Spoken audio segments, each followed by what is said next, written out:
Hello, my name's Laurel Papworth, and in this video series we're doing AI is my startup mentor. So how to set up an AI to partner with you in your business with all the usual caveats.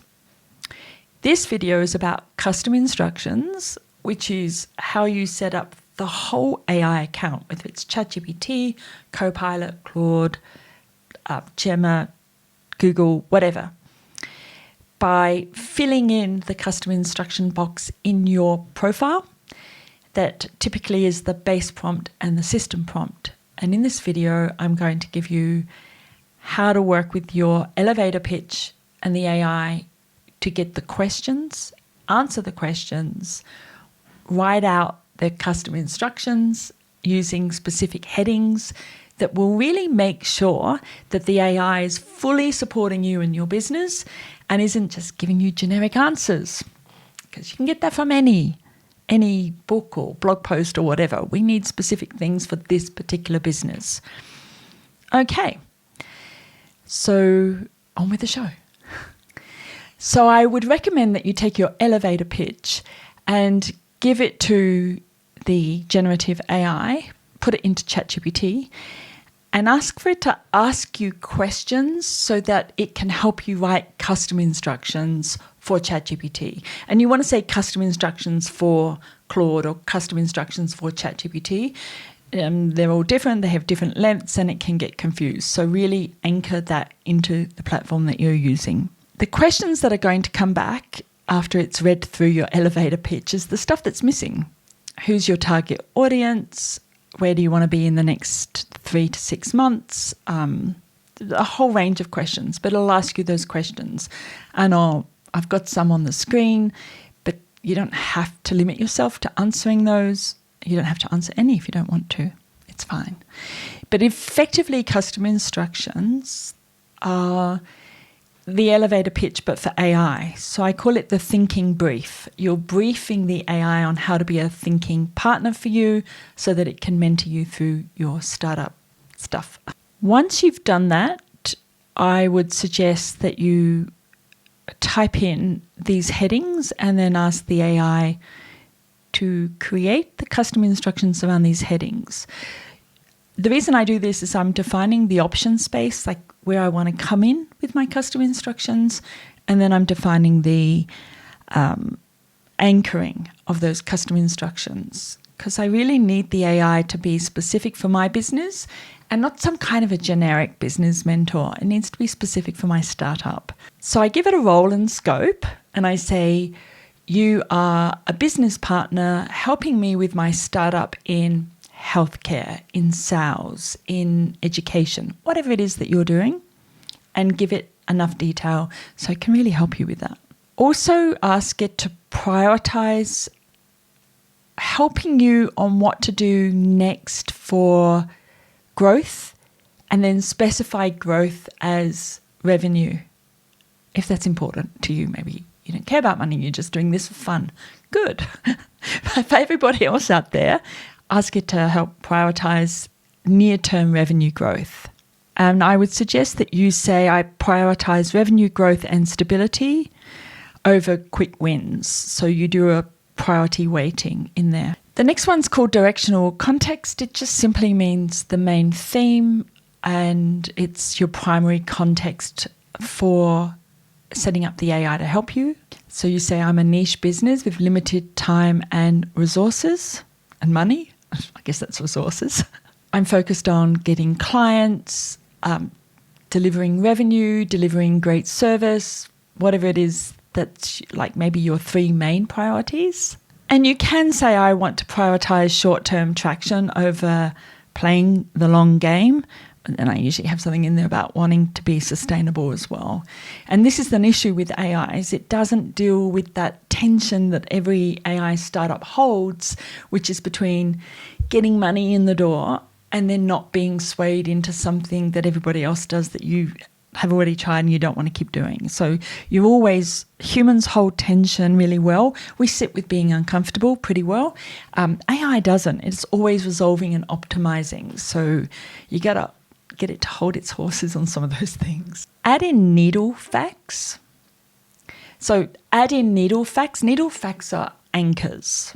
Tell it to assume or to ask for the target audience, where most of the interest comes from. Like you can tell it most of my interest comes from LinkedIn, or you can ask it to assume where that is coming from and then define it for you. Needle facts or anchors means make the advice specific to this point. So rather than saying come up with a marketing campaign, you want to anchor it into come up with a marketing campaign for LinkedIn in a normal prompt. In a custom instructions, you're just itemizing very salient key points that will impact the answer. I mean, maybe you like going for a jog, but unless you're selling sports equipment, it's not an anchor fact. It's just a kind of an interesting point about you. But if you do jog and you're selling shoes, jogging shoes, then put that in. It's an anchoring point. The option space typically in a prompt is where you want it to come in at. Like if you ask for, an AI strategy, it will come in at a tactical level or an operations level or a strategic level. In the case of custom instructions, when looking up at your AI startup, it's like the landscape that you're playing in, and it's specifically around what you provide.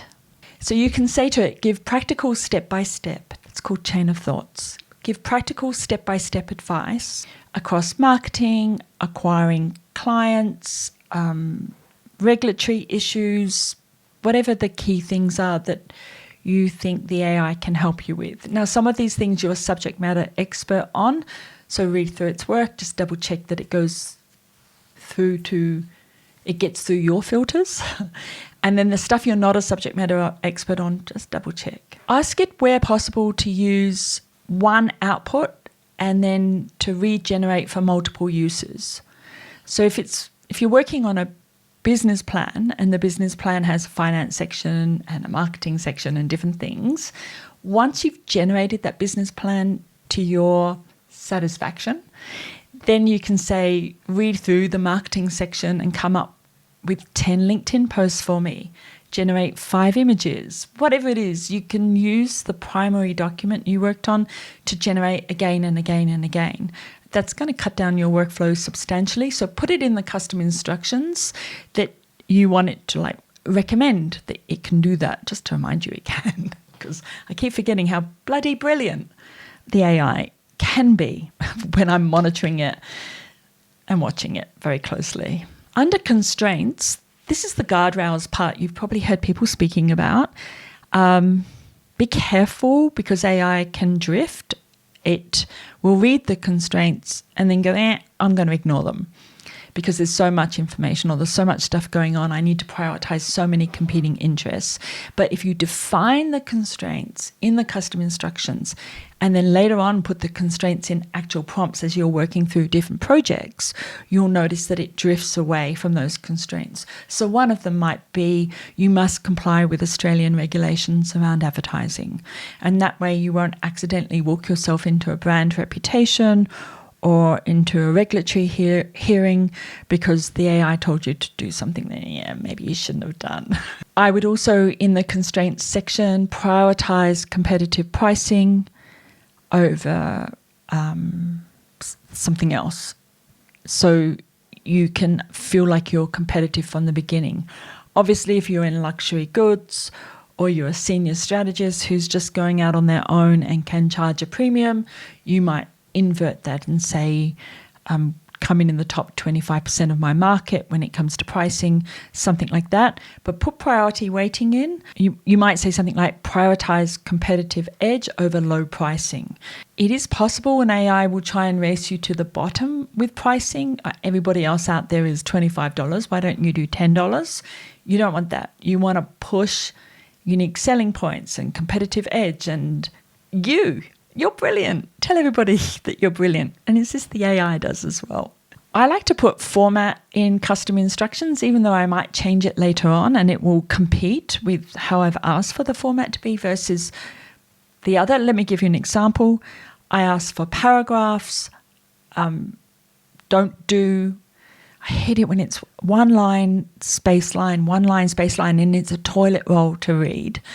because it reminds me of those LinkedIn posts where they want to keep you engaged to play gamification with the LinkedIn algorithm, which looks at dwell time. I'm not doing that with Chatgpt. Just prioritize 3 succinct, dense paragraphs over a long toilet roll. What's the actual wording? Avoid long scrolling responses. I think I actually initially wrote avoid long toilet roll scrolls, and then it changed it to that one. Voice is also here. Make the voice Australian English. Don't say right in Australian or you'll get cooey cobber and g'day Sheila. Ain't nobody got time for that. But friendly, professional. You're a startup, so you can ask for the voice to be savvy, personal or personable.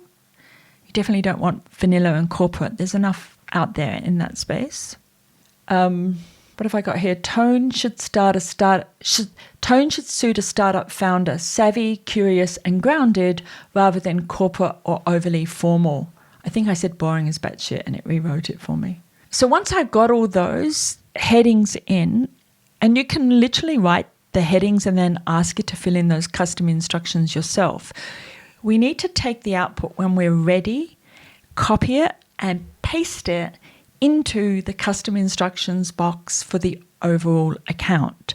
Now, in Copilot, you can't do this for the whole company. You'd need to set up an agent and then share the agent with your marketing person, your HR person, whatever.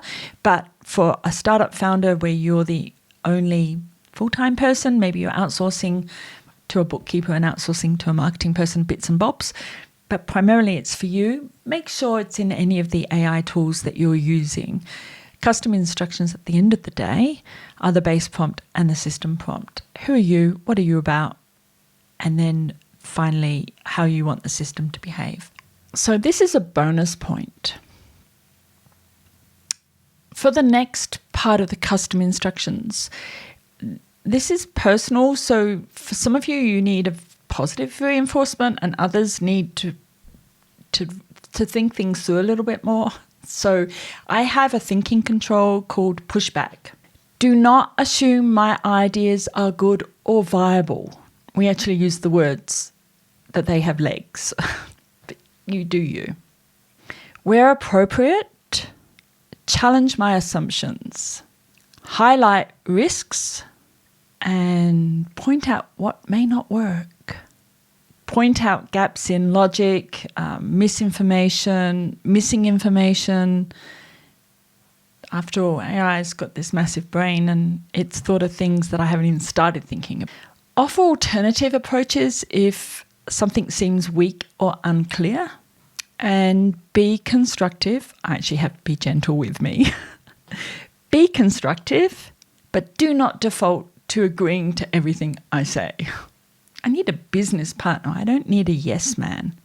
It's kind of annoying when AI wants to encourage me in things that I know just aren't going to fly once I actually sit down and have a think about it. So it's been very interesting the way it has pushed back on me from time to time, including buying some startup software I really wanted because I'm a geek and I want to play with it. And it said, yeah, no, you're buying this for Future Law to implement in your business, and Future Law has a really poor attendance record. And I went, ow.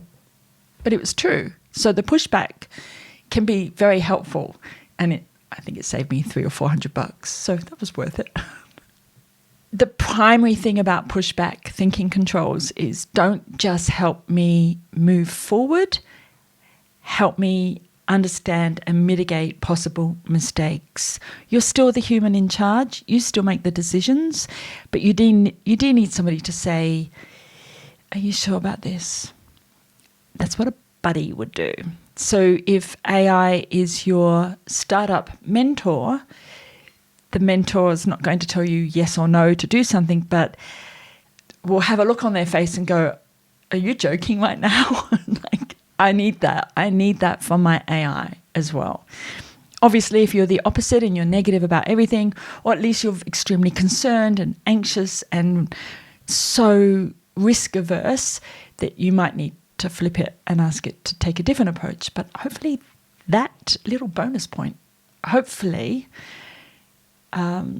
this pushback area really helps. So I hope you found this useful, and I'll see you in the next video. Thank you.